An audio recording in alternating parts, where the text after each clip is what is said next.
All right, welcome everybody. Welcome, good afternoon. So we're gonna pick up with where we left off last time. We're gonna have, we're gonna take notes virtually so that we can accommodate some people that aren't able to be with us today. Where we ended last time, we ended like at the very end of class.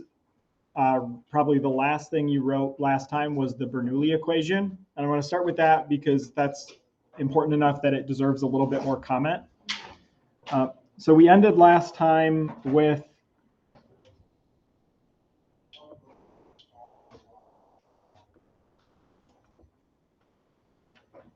the Bernoulli equation. And what the Bernoulli equation,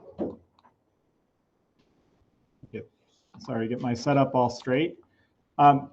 What this is 1/2 velocity squared plus gravity times height plus 1 over the density times pressure is a constant. We can also write this maybe a way that makes it a little bit more clear what this is. We could rewrite this multiplying both sides by density plus density times gravity times height plus pressure is constant. And this second one especially, you can see like the 3 different terms in the equation are 3 different kinds of energy that your fluid can have. So you have this first term, that's kinetic energy, 1/2 mv squared. The second term, that's potential energy, rho gh, or mass times gravity times height. And then this last term, pressure, is just pressure, right? So that's the pressure energy. So what Bernoulli's equation is, really, is it's conservation of energy. It's like first law of thermo stuff.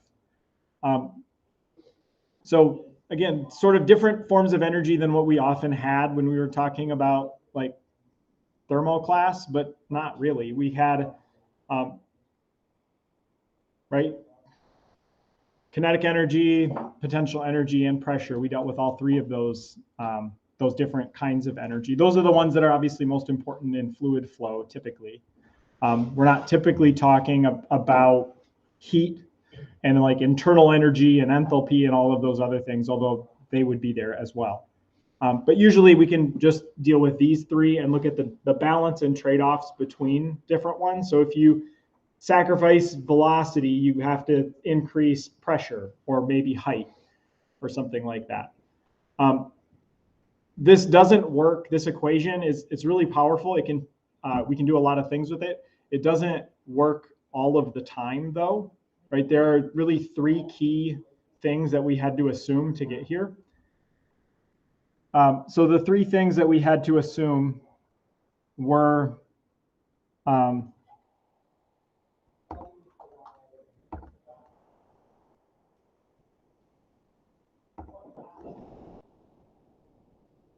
first, we had to assume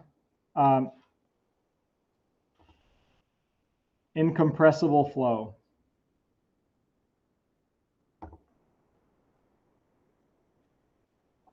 Or constant density.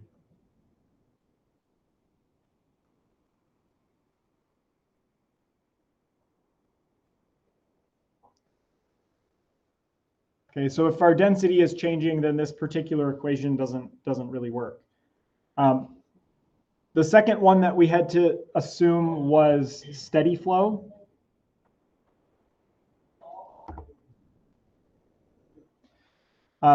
So what this means, this doesn't mean that our fluid can't change speed. Our fluid certainly can change speed. But if the whole flow changes, then the amount of energy that a particle in that flow has can change, right? If you like are a fluid particle in the middle of a garden hose and somebody turns on the hose, you do get more energy as like the whole system gets more energy. So you can have the entire system be changing. So steady flow, if that whole system is not changing, then you can do basically conservation of energy on a particle as it moves. So the third one is sort of related. This only works if you are tracking the motion of a single particle as it moves through the flow. So remember how we got this? We looked at a streamline and we kind of hitched axes to our streamline and watched as our axes move and change. And what we said was, as our particle is moving, it has to follow the streamline. It can't go anywhere else. It has to follow and track exactly on that streamline. And then we can look at the energy at one place and the energy at another place, and that has to be constant. So this only works if our flow is along a streamline. If we're looking at one particle and a different particle way over there, those could be very different in the amount of energy that they have, because they're two different things in different places. But along a streamline, that's like the path that a particle would take. And an individual particle has to obey conservation of energy. So this is true only along streamlines.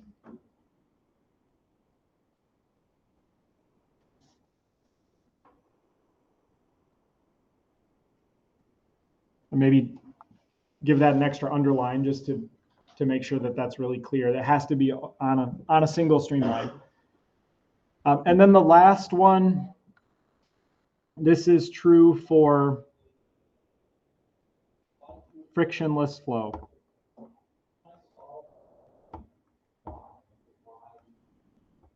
So frictionless flow or inviscid flow, non-viscous flow, zero viscosity. So what Bernoulli's equation is essentially this part is sort of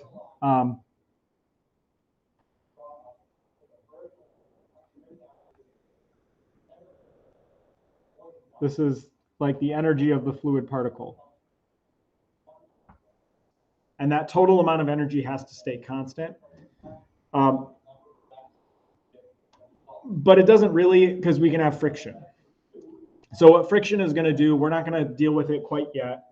But what friction is going to do is basically take that and kind of slowly eat away the amount of energy that we have in friction losses, right? Just like it does with other types of energy. It's slowly going to chip away. We have this much energy and then friction happens and now we have a little bit less and there's more friction and now we have a little bit less as we go through our system. If we don't have any friction, then the amount of energy that we have, the mechanical energy that we have, stays constant. Friction is going to turn some of that into heat. So thermal still works, but just the piece that we're probably more interested in is going to slowly get chipped away as friction turns it from mechanical into heat. All right, so this is a cool equation. Like I said, this is probably, it's one of the most useful equations in fluids. Probably one of the one or two or three most famous equations in fluids. And really can be used in a lot of different places because it can relate pressures, heights, velocities. So what could we do with this? Well, we could figure out, say we have a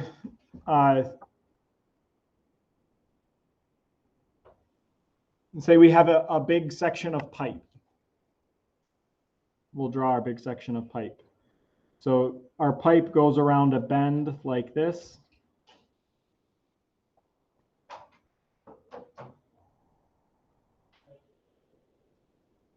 Right, we have flow going in that way, flow comes out that way. Say we put a pressure gauge down there, and we can measure pressure is, we'll say 34.5 kilopascals at that pressure gauge. That's what our pressure reading is. Let's imagine we want to know the pressure after it goes around the curve. We'll call that pressure 2. We can use Bernoulli's equation to be able to do that. So let's get some dimensions into the problem. Let's say we know that this curve, let's say this is like a really big pipe, like maybe a city water main or something that kind of size. This could be a curve that's maybe it has a radius of like a half a foot or a foot and a half. And let's say the diameter is about 3 feet or 0.9 meters. So this is a big piece of pipe. This is a vertical curve or vertical joint. Well, we can follow a particle as long as we can follow a particle that goes through P2. That's what we're interested in. So we can, if we track, say, a particle as it goes up and around through P2, and we can look at it, say, there at 0.1. Let me maybe make that circled. And we look at it a little bit later at 0.2, it has to have the same amount of energy at both of those points. This has to be true only if we're tracking along that path, along that streamline. It needs to be frictionless flow. This is maybe a real fluid, probably not actually frictionless. But what friction is going to do is just like change things a little bit. So if you're looking over short distances, friction doesn't do a whole lot. If you're looking over like a 500-foot section of pipe, then friction is going to add up. Again, we'll learn how to handle friction later. Okay, but what we could do is we could look at, say, the energy at 0.1 is going to be, I'll write it as I had it before. So it's going to be 1/2 velocity 1 plus gravity times the height at 1 plus 1 over the density times the pressure at 1. And we could look at the energy at position 2. It's also going to be made up with these 3 types: velocity, height, and pressure. And what Bernoulli's equation tells us is that those 2 things are the same.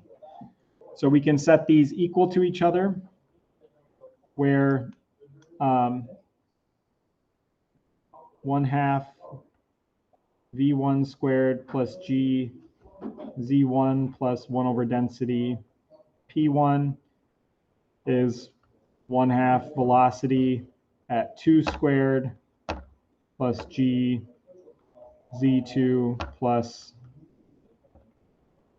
1 over the density P2, right? And this is just telling us the total for 1, kind of missed. And this is telling us the total at 0.2. If we look at this, our velocity is not changing if our pipe diameter is not changing. So the flow rate has to stay the same, because if it didn't, we'd violate conservation of mass. So we can't, if we lose energy, it can't be velocity, right? Our fluid can't slow down because that violates conservation of mass. So it has no choice but to go the velocity that it's going. So as we go up in the fluid between position 1 and 2, we're going up in height. So we're changing our potential energy. That change in that extra potential energy has to come from somewhere, but it can't come from velocity, because velocity is about conservation of mass. So it has to come from pressure. So we have V1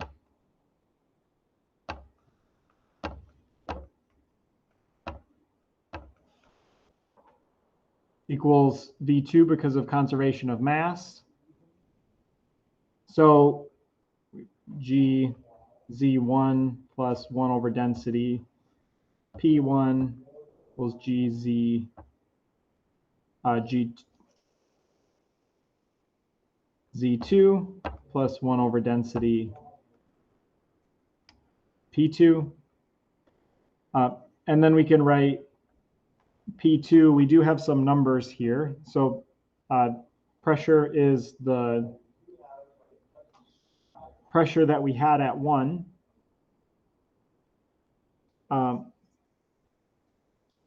Plus density times gravity times Z1 minus Z2.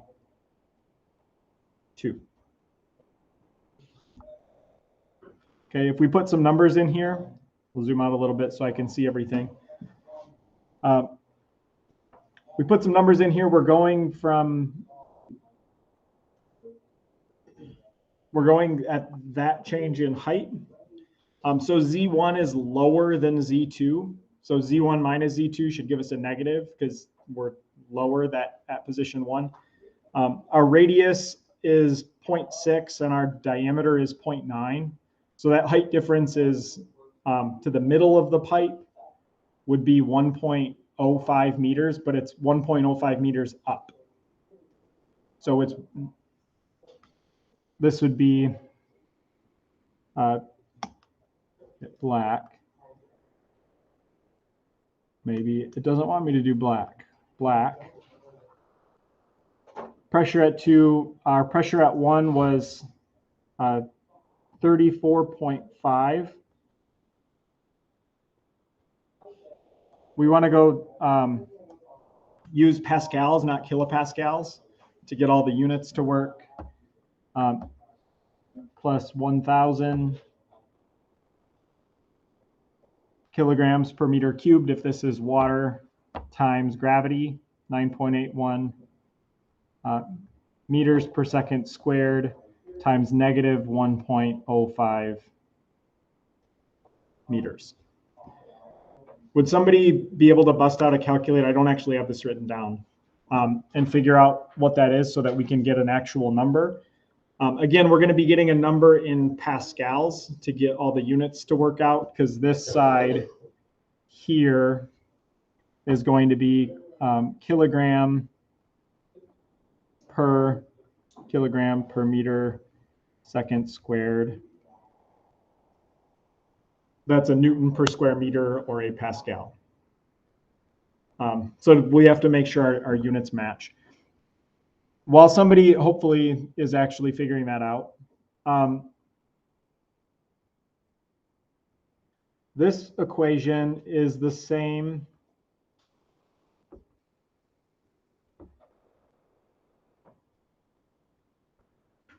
That gives us the exact same equation if we were looking at like 2 pressures and it was a fluid statics problem. It would be the exact same equation. What's the pressure difference? Well, it's the pressure at one place and the change in height would get us to the, and that works because the velocities are the same. So this is only true because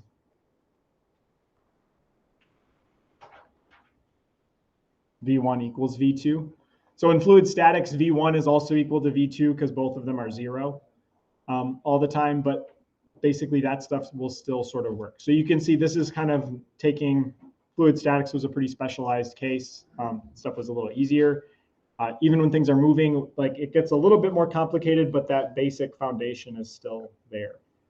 Did you get a number, John? 24,199. Okay, so P2 is 24,000, 24.2 kilopascal.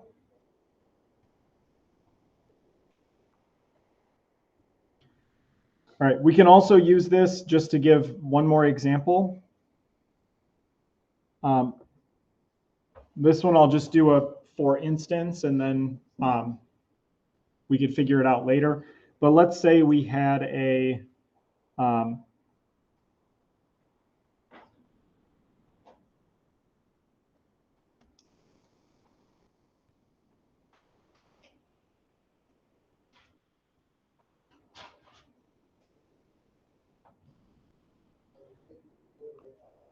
say we have a backyard swimming pool. and somebody, a mean neighbor, comes and on this side of it, let's say they poke a little hole in the side. How fast, right? It's going to shoot out in a little jet, but how fast does it actually shoot out? So we could figure this out. Basically, our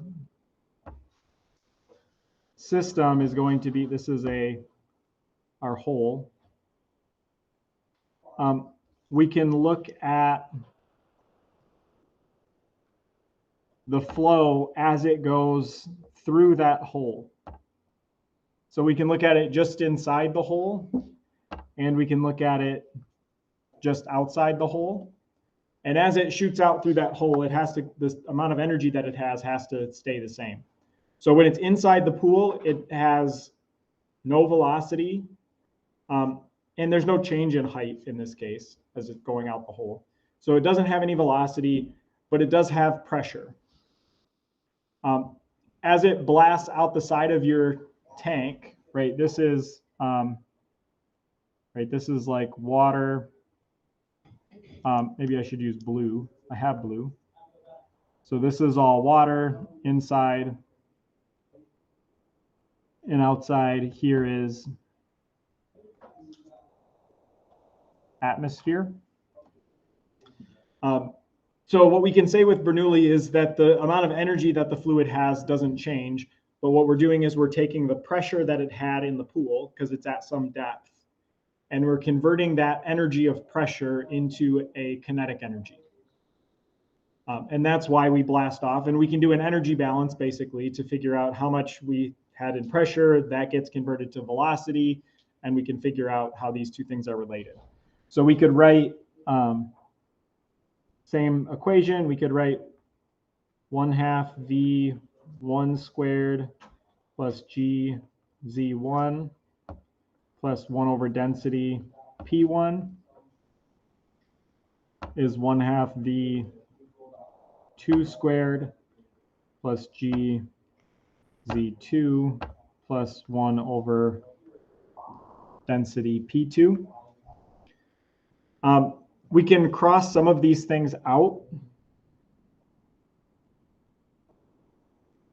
Right, the fluid's coming in, it's not changing height as it blasts out of that hole, it's just going straight to the side.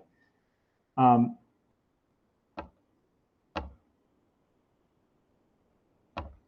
height change. We can also say something about the pressure at 2 after it shoots out through the hole. What is the pressure at position 2? Say it. Atmospheric pressure. So what number is that? If you were to write a number for atmospheric pressure, what number would you write?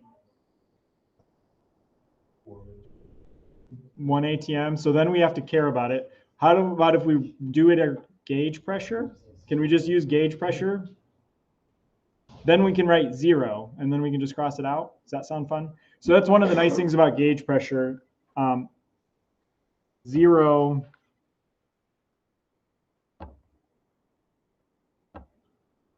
gauge pressure. So if Z1 is equal to Z2, then those are basically the same. The Z1, Z2 terms are the same.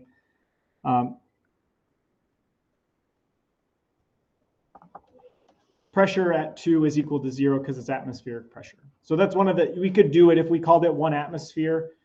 We could do that. Then we would need to figure out the pressure at position 1, not in gauge pressure, but we would have to figure it out the like absolute pressure at position 1.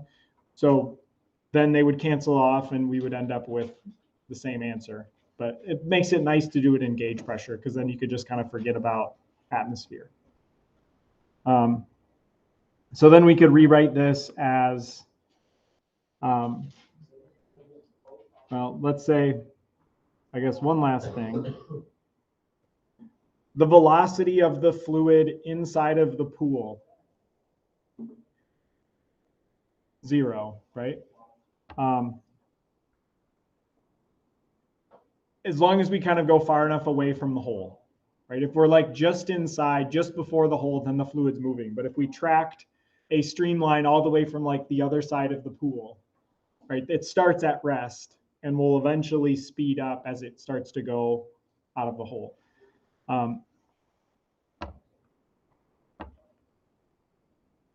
So we could look at this and say that so what's my equation going to be? This one, about 0. So we have 1 over density times the pressure at 1 equals 1/2 V2 squared. So you can see we're kind of directly turning pressure energy into kinetic energy. So a lot of the problems that we've kind of done up to this point, where we've looked at pressures and forces and velocity changes, and there's a like pressure here and a velocity shooting out the other side. Some of those were actually correct. Some of them were just random numbers that were picked out of a hat, which are not physically possible systems. To be physically possible, you have to obey things like F equals ma and conservation of mass, but you also have to obey energy conservation. And this gives us kind of a nice and easy tool to be able to do that. So we could predict, like if we know the depth underwater that you poked your hole, we could figure out what P1 is. Right, we could figure out, okay, so here's the hole, what's the pressure pushing on that hole, figure out what that is, and then you could turn that into a velocity measurement. So we can start to tie kind of a lot of these different types of things together. Kind of similarly with this problem here. With this problem here, we could, again, try to think of this in terms of like the stuff that we did last chapter.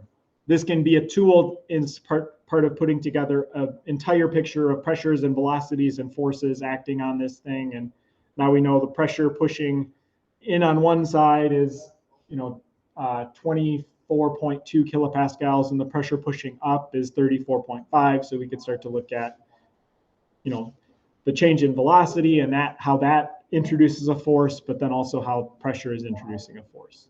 So we can start to kind of flesh out really some of the analysis that we've been doing to this point. So Bernoulli's equation, really cool. Not always super straightforward. So it feels straightforward, but it's not always super intuitive. So we're going to watch a video, and we're just going to watch part of it. You guys, for Friday's class, you're going to watch the rest of this video. It's like 30 minutes long. It's kind of fun.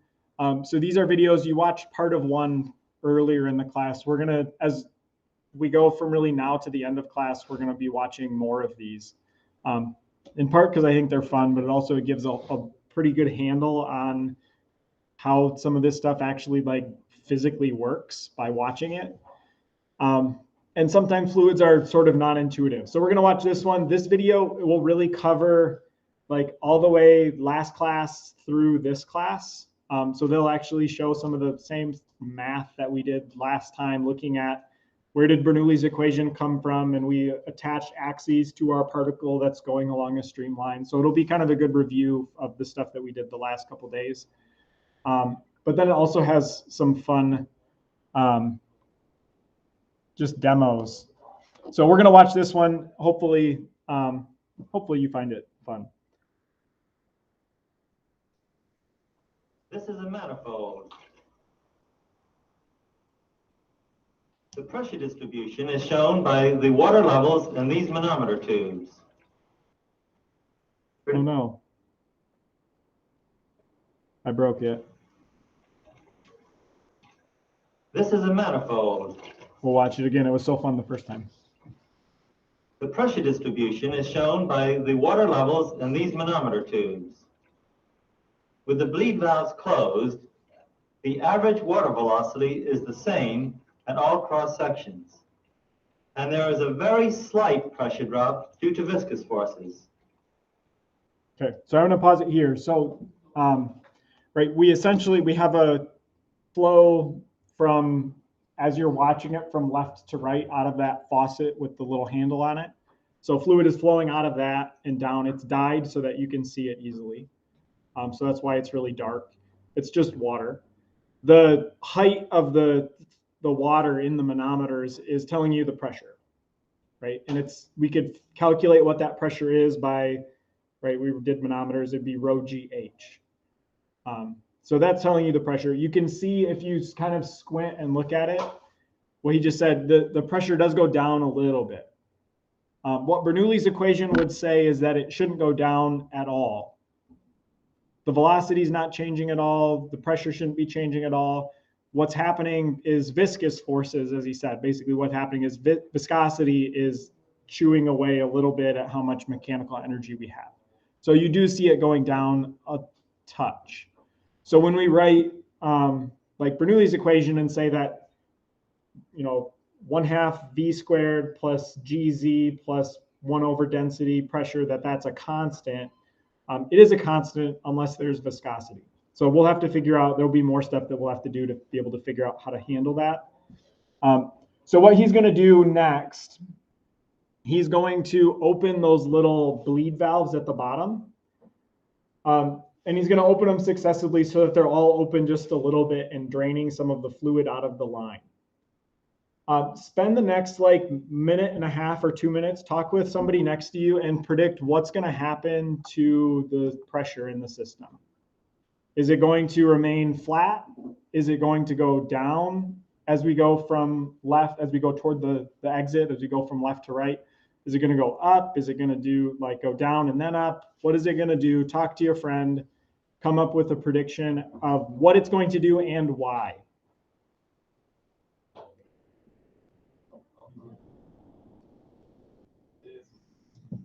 So what it's going to do and why.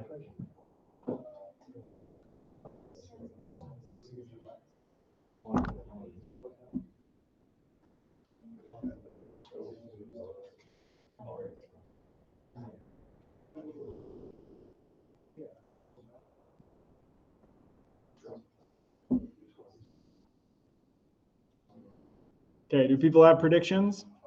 Anybody want to share their prediction of what's going to happen? Anyone brave enough? No? Anybody think that they're right? Nobody? Okay, we'll watch what happens. I'll reduce the volume flow at successive sections by bleeding water from the manifold.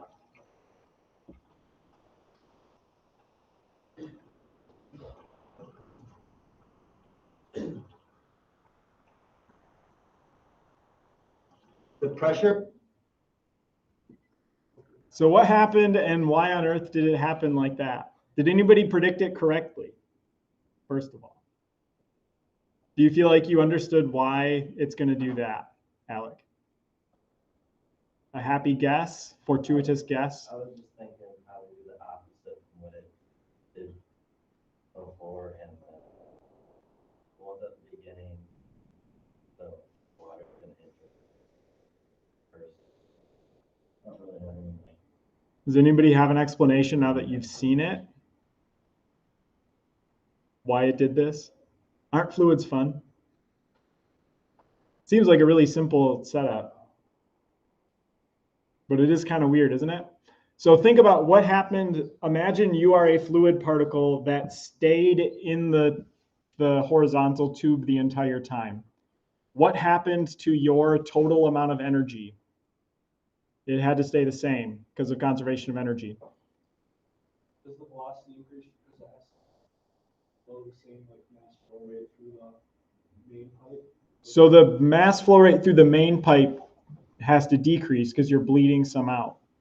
So what happens, you're kind of on the right track. Does anybody get it yet? Yeah, Nate? Basically, some of the energy is going through using breaking out. You have to increase the energy with flow with velocity on that side. Sort of. So what's happening, if you're a particle that stays in the tube, your particle energy stays constant, right? Hopefully that's kind of a thing that part makes sense. So what's happening to you as some of the water is being drained out, the total amount of flow through your tube is kind of successively decreasing because some of it went down. So the amount that's still going to the right is successively decreasing. So if you think just like the endpoints at the beginning and at the end. So at the beginning, the mass flow rate is high and therefore the velocity is pretty high. At the end, you've bled out some of your fluid, so your mass flow rate is low and your velocity is low. So if you are a particle that managed to not fall out the bottom and you stayed in, you went from being in a flow where you were going fast to now somewhere where you're going slow because the mass flow rate is different. So you have decreased in velocity, but your energy had to stay the same. So to counteract that decrease in velocity, your pressure had to go up. Weird, right? So we'll watch, I think he gives... Pressure now rises. Since the area is constant, the velocity is proportional to the volume flowed. Therefore, the velocity decreases. It is this streamwise deceleration which produces the streamwise rise in pressure.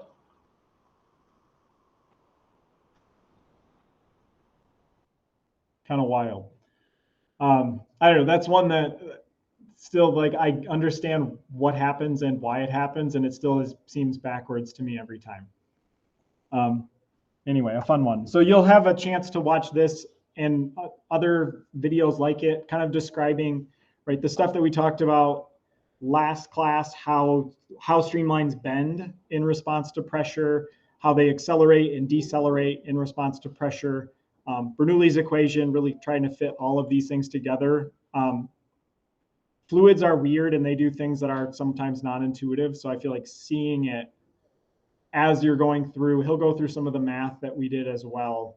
So you'll see that a second time and be able to visualize some of this. I think it's worth the 25 minutes or 30 minutes to watch the video. So there's a link to this video posted on Moodle if you can watch it before Friday. It's going to be a good review of today's class and Monday's class as well. And it's kind of fun. All right, last thing that I want to touch on briefly before the end of class is pressure.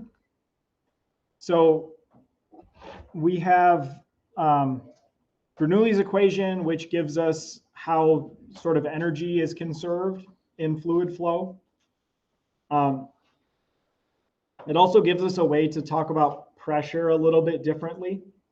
So we're going to have really three types of pressure. So we have static pressure,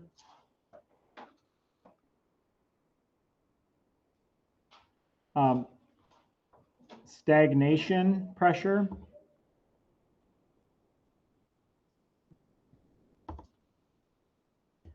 and dynamic pressure.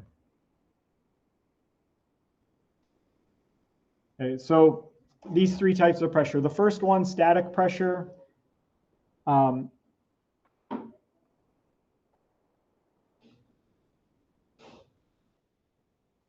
This is normal pressure. P.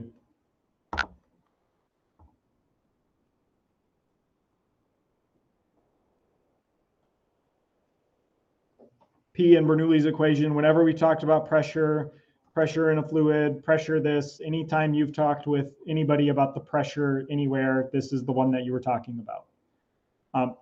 So this is, we can think of it in terms of measurement.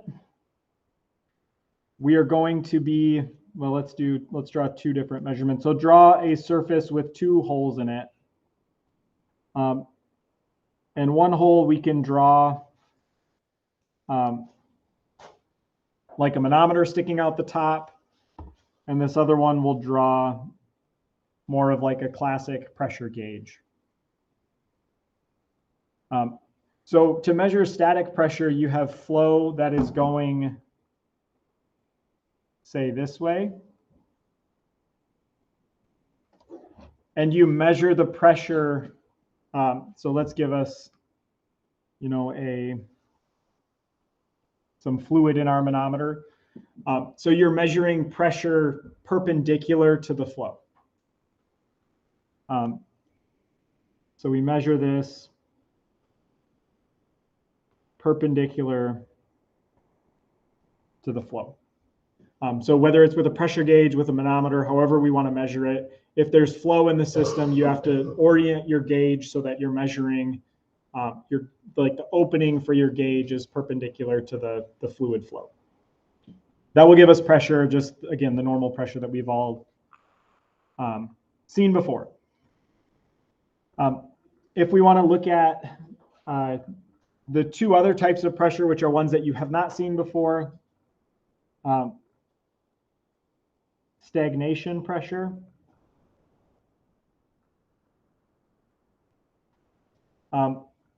This is the pressure as the flow decelerates to zero velocity, or stagnation, right? Zero velocity stagnation. So that's where it gets its name. So the stagnation pressure, right? We can think of rho over density. This is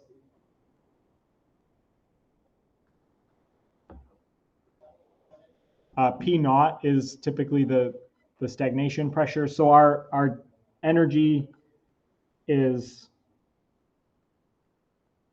plus V squared over 2, but V is 0. Right, maybe you can put parentheses around it. Plus G Z. Put Z naught equals P over rho plus V squared over 2 plus G Z. So if the height doesn't change a whole lot,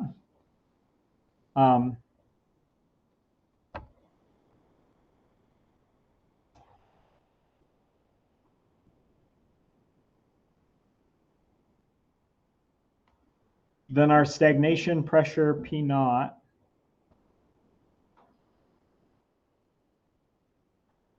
is equal to P plus the density times V squared over 2. And if you look at that, it kind of looks like a, right, stagnation pressure is a way to measure total energy, really, minus potential energy. Often potential energy is not huge. But that's kind of the advantage of stagnation pressure. It gives us not just the pressure, kind of as we're used to it, but it gives us the total amount of energy, really, in a flow. It also is, right, really the highest pressure that you can see in a real world flow.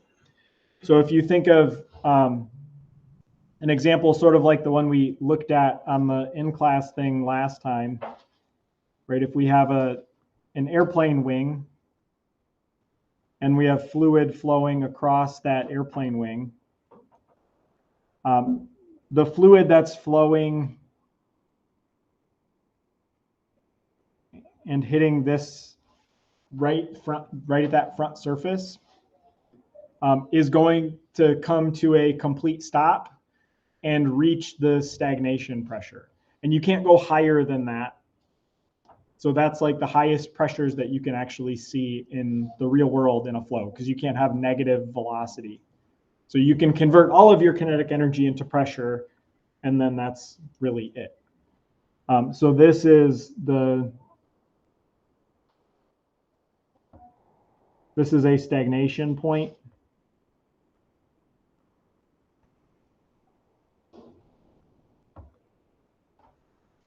at our stagnation pressure.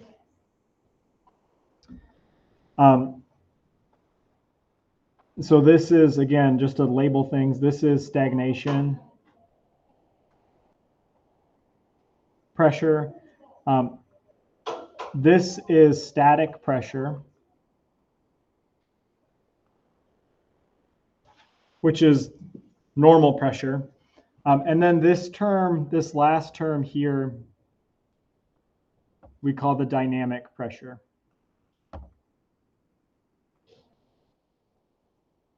That's not one that we're going to talk about, at least by name, a whole lot. Stagnation pressure and static pressure, we will. The difference between those two, the dynamic pressure is like sort of if you were to convert the kinetic energy into like a pressure type unit, you can do that. And that's like how much, kind of a way to measure the kinetic energy, the dynamics of the system. Okay, the last thing that we can look at quickly is a way, pressure measurement device that maybe some of you have heard of. Has anybody heard of a pitot tube? Pitot tube, where have you heard of a pitot tube? On an airplane, same thing, Alex. So a pitot tube is a thing on an airplane.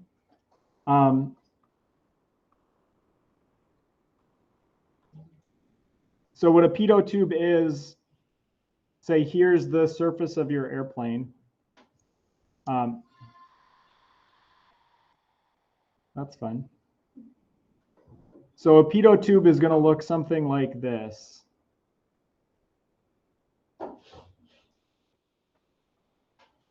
It's not on a modern airplane, it's not actually a manometer, but it's easier to think about if we draw it as if it's one. But we're looking at, okay, so down here is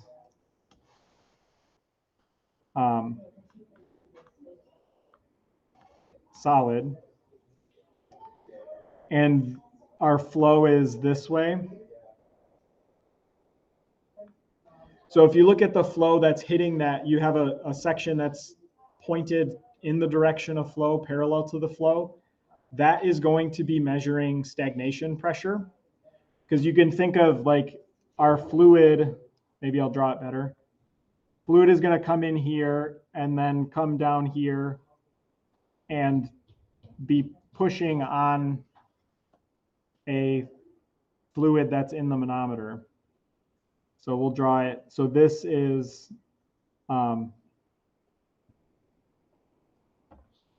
stagnation pressure. And it's stagnation because you're taking the velocity and you're measuring it now parallel to the flow. So that fluid kind of comes into that opening and then comes to a complete stop because it doesn't have anywhere to go. So coming to a complete stop, that's stagnation pressure.